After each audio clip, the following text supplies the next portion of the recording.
Hello guys, I'm Ellen. My story is about my husband who tried to leave me because I wasn't rich enough for him. You must be wondering why. Well, I'll tell you. It's not like I had magically lost my job or did something financially bad. It's just that I never went to college, so I didn't have a very high-paying job. I had a decent income, and my husband Rick knew that from the beginning. I didn't hide anything from him. Rick was someone with a high income but had lots of student loans from his college, so he and I actually had a similar lifestyle. At that time, Rick didn't think it would be a problem, so our relationship progressed as usual, and we finally decided to get married. Shortly before we got married, Rick did tell me that he wanted to sign a prenup. He said that since he had a pretty high-paying job, he had a fear that people would use him for money. He also explained that he didn't want me to be shackled with his loan, so he wanted us to have a prenup. Look, I knew I wasn't a gold digger, and I found it a little disrespectful that he didn't trust me, but I didn't deny his request. I agreed to the prenup, and thank God I did. It saved me later in my marriage. Troubles in our marriage didn't start until we found ourselves with no place to live. Our landlord told us to leave because he was selling the house, and since the housing market was horrible in our city, we had to move in with my mother-in-law, Natalie. Now, let me be very clear about one thing. My husband is the only problem here. Natalie was a cold woman who didn't care much about me, but she wasn't one of those nasty mother-in-laws you read about. She was a little annoyed that she had to host us for free, so maybe her behavior towards us was a little bad, but we managed to get along just fine. Somehow, after moving in with Natalie, my husband started to show resentment towards the fact that I couldn't help him buy a house. Since he had student loans, he couldn't qualify for a loan, and I didn't have the means to pay a down payment. So we were stuck in a bad place with very limited housing options. We still had a decent life until Natalie sprung some shocking news on us. She said to us one day, "You two need to move out of the house and find a different accommodation. I won't be able to house you anymore." "Why, Mom? What's the problem?" "I can't keep up with my mortgage payments anymore, so I have decided to sell the house, so you need to find other accommodations." "But we have nowhere to go, Mom. We can't get rent with whatever money we can spare." "That's not my problem, Rick. Since you two cannot help me with the mortgage, I would have to sell this house. I'm giving you plenty of time to come up with your own solutions." Natalie just said that and let us fend for ourselves. She didn't want us to move out immediately, but said that once she found a buyer, things would move fast. Suddenly, Rick and I were starting to worry about our housing situation yet again. He got very frustrated that night and started to blame me for his troubles. He said, "Why can't you get a better job? You earn so little, it's not enough for us." "What can I do, Rick? I don't have a college degree, so this is the best I can do." "You don't even have enough savings for a down payment on a house. If you weren't this lazy, you could have worked 2 jobs and got the money." "I can't work 2 jobs, Rick. I have to do everything around the house. You don't even help." "It's not my job to help, Ellen. We have a roof over our heads because of me, and now even that will be gone. I don't know what I was thinking when I married you." Rick's words hurt, and I started to cry. We had a bigger fight, but calmed down the next day. I was really bad for both of us because I knew he was stressed. I set aside my own emotions and started to form a plan. I had made a small investment which I could break to provide a down payment on a house. I talked to some friends and they were confident that I would qualify for a mortgage. When I discovered that, I immediately began to form a plan. I wanted to get a house for me and my husband, and I knew exactly what would be the best way to get one. I had been planning to buy Natalie's house. I found out her asking price and realized that I could afford the mortgage.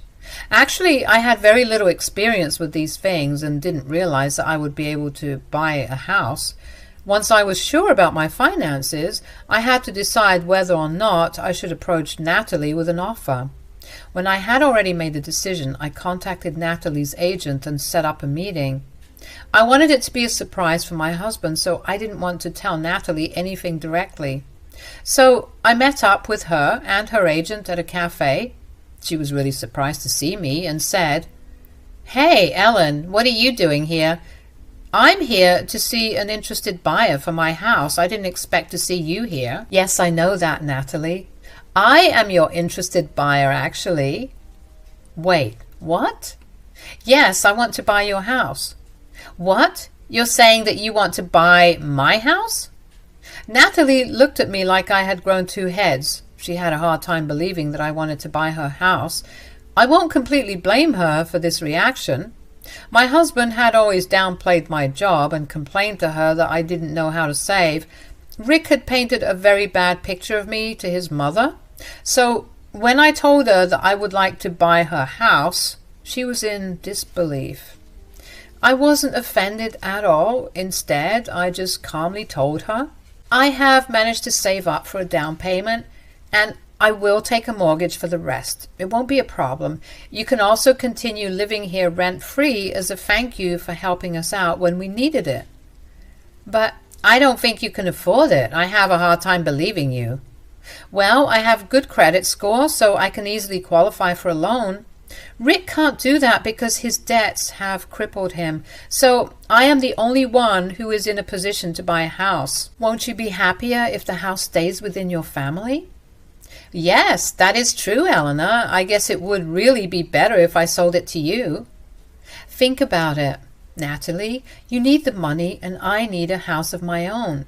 This is like the best deal ever.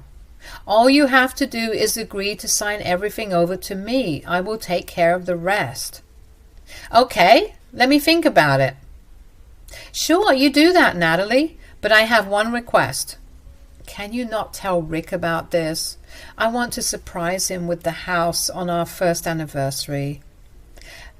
I see. Okay, then I won't tell him. I will get back to you once I think about your offer."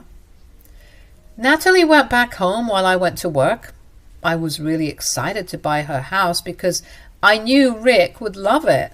He really loved his mom's house because it was big and quite spacious, so I was sure he would have approved of what I did. Besides, if he didn't like the house, he could easily buy one for himself once his credit improved. We had separate assets, and the prenup also reinforced that, so he could buy another house if he wanted. I happily went back to work and waited for Natalie to make a decision. Things were normal for a few days, even though Rick was even more distant than before. I knew that he was stressed about our living situation, and that was what was making him so distant. I tried to comfort him and give him hope, but he just got mad at me and told me to leave him alone. I was a little hurt, but didn't say anything. I was still holding on to the hope that things would go back to normal once I was able to purchase Natalie's house. Even if she had said no, I would have found a different house for us anyway. With that hope in mind, I put up with my husband's bad mood, but everything would change for me when I stumbled across some papers. I think you guys can guess where this is going. Yes, they were divorce papers. I was in complete disbelief when I saw those papers. I read through every page to make sure it was meant for me, and yes, they were meant for me, but I wasn't meant to find out about it. It was hidden away in Rick's office bag. I had opened his bag to take out its lunchbox and instead stumbled open those papers. I was curious when I saw those papers because I knew they were court documents.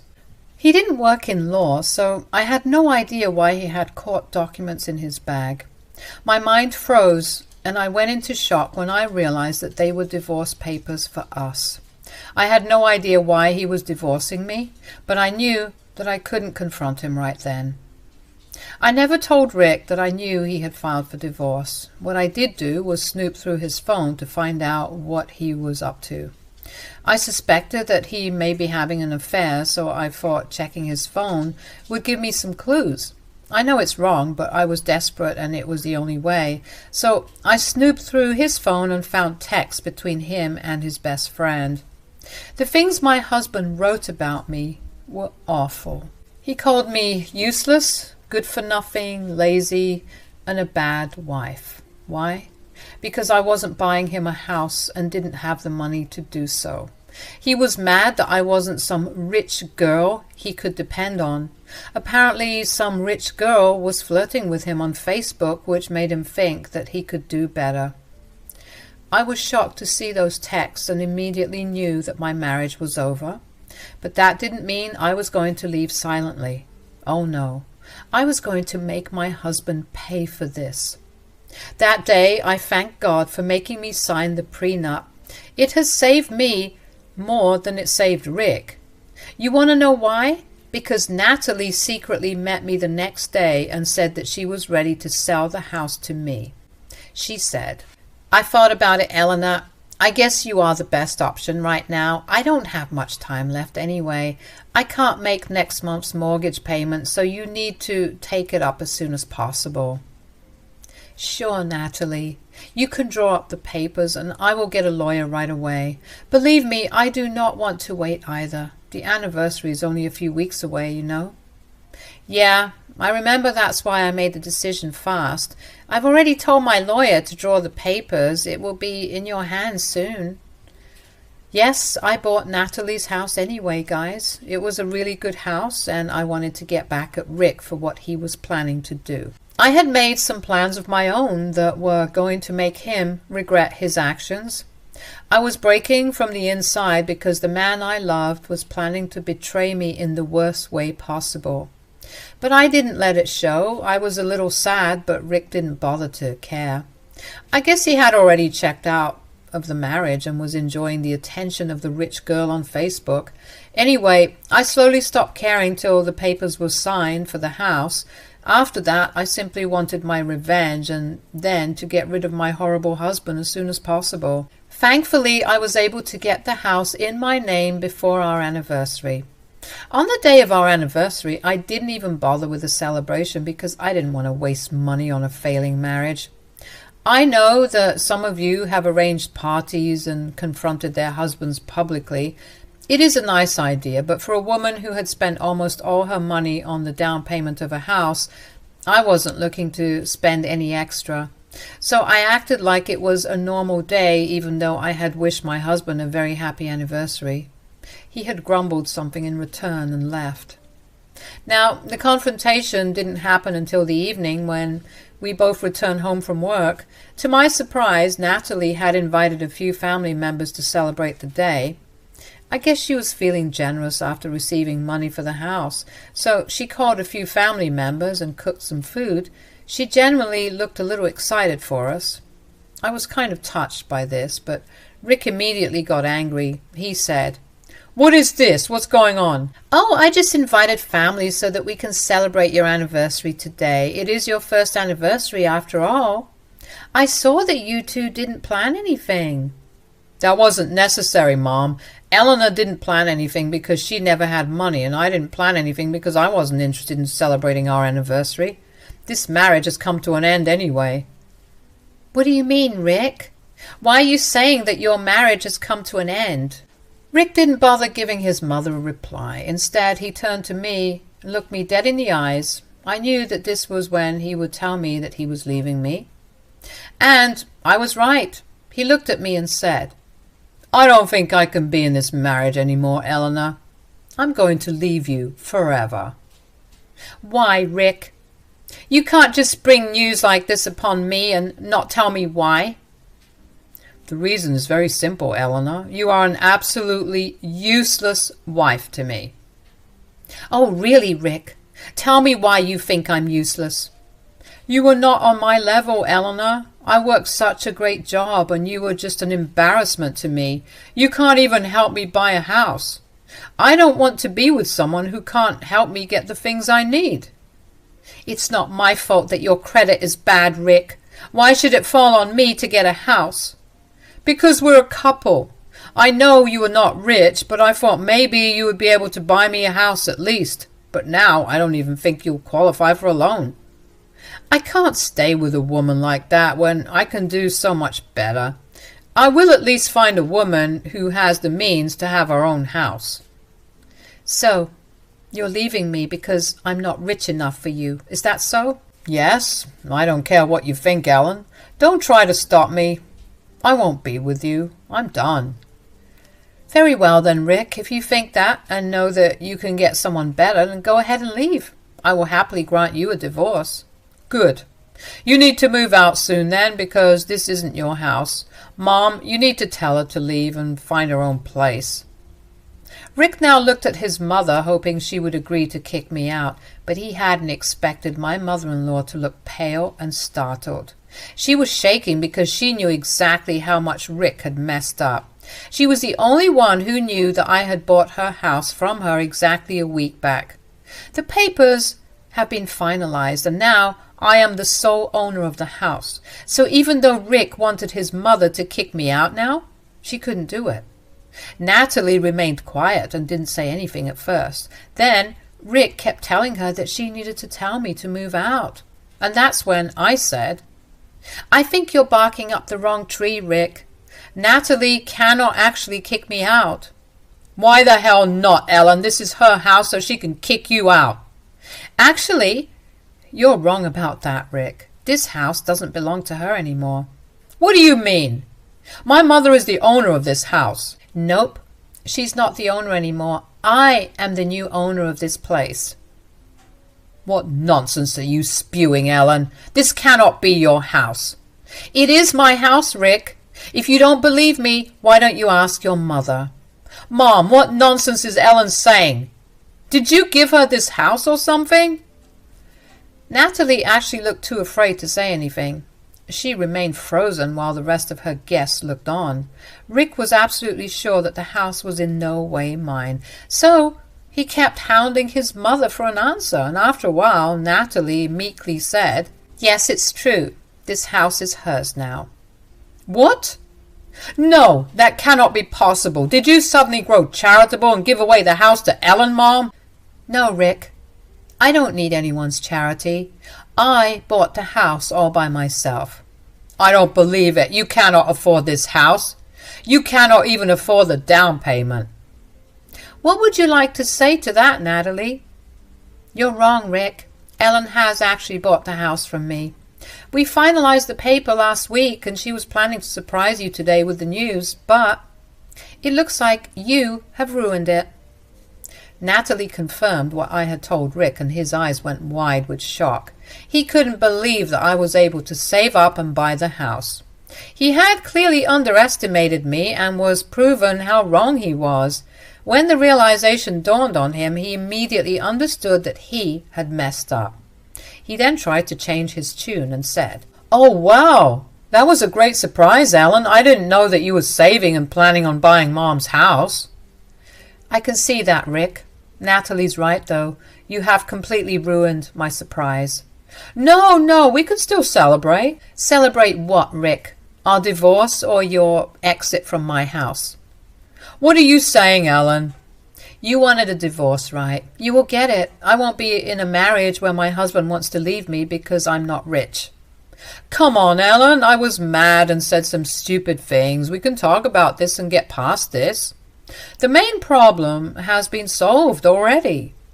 I don't think so, Rick. Besides, you went through all the hassle of secretly securing divorce papers. Too bad I had found them out 2 weeks ago and prepared my own papers instead. Rick looked on while I drew some papers out of my work bag. I handed him the papers and he started to see what they were about. You can tell that he wasn't happy when he saw that they were eviction papers. His hands shook, and he looked at me with tears in his eyes, and he said, Are these eviction papers? I thought you read what these papers are, Rick. Since you have a hard time reading simple English, let me confirm it for you. Yes, they are eviction papers for you and Natalie. You're kicking us out, Ellen? But where will we go? Don't do this, Ellen. Let's work this out. Don't make me laugh, Rick. You want to go find a rich girl, right? Get on with it. I'm sure she'll have a place for you to stay. I said things out of anger, Ellen. Please, don't hold it against me. I'm so sorry. I didn't realize that you were working hard to get us a house. Nope, this is my house, Rick. You have no claim to it now that we are divorcing. We got a prenup, remember? Thanks for that. Now I have a house to myself while getting rid of a horrible husband that was you. I said what I had to say and remained quiet. Rick absolutely went mad in panic and started to beg me to forgive him. He started to tell me how much he loved me and knew that he had messed up. Suddenly, staying with a no-rich girl was appearing lucrative to him. He was begging me to stay with him when a few days ago he was preparing for divorce. He had even made a show of tearing up the divorce papers in front of me. I simply laughed and told him that I could always file them myself, and that made him cry and fall down on the floor to beg for mercy. Natalie also joined her son in trying to convince me. To her, I was no longer an annoyance. She was really banking on the fact that I had offered to let her stay in the house rent-free. But now that her son and I are divorcing, that isn't happening. I even prepared eviction papers in her name so that she could not throw a tantrum. I got them done on the day the house was transferred to my name. Natalie knew that the only way for her to live anywhere rent-free was to beg me to stay married to her son. But sadly, for both Rick and Natalie, their wishes weren't coming true. In the next few days, Natalie and Rick continued to pester me to forgive Rick. Since family members were present when everything happened, they knew the truth about Rick.